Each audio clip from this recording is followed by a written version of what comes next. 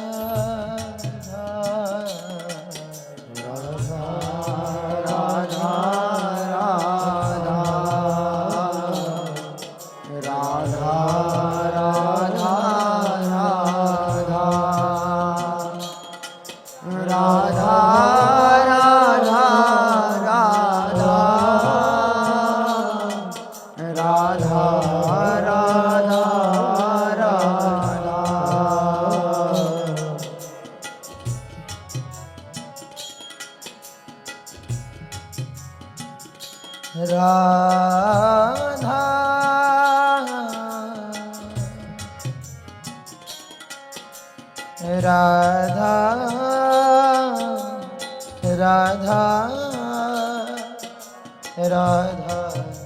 राधा राधा राधा राधा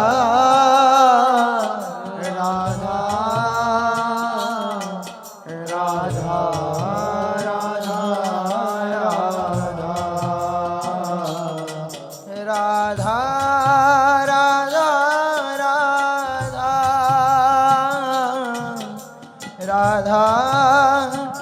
राधा राधा राधा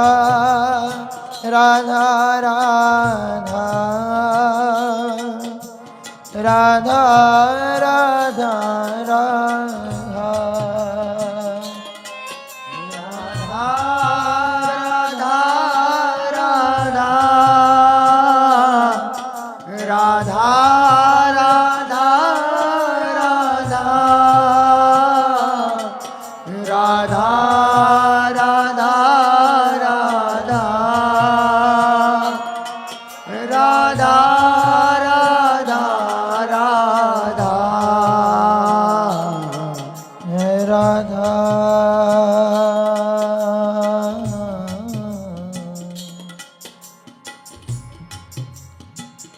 राधा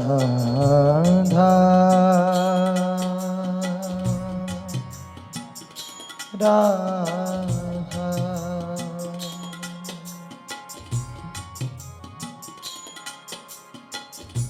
इतनो तो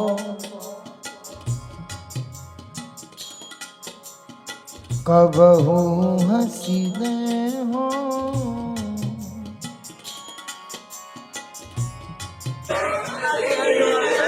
इतना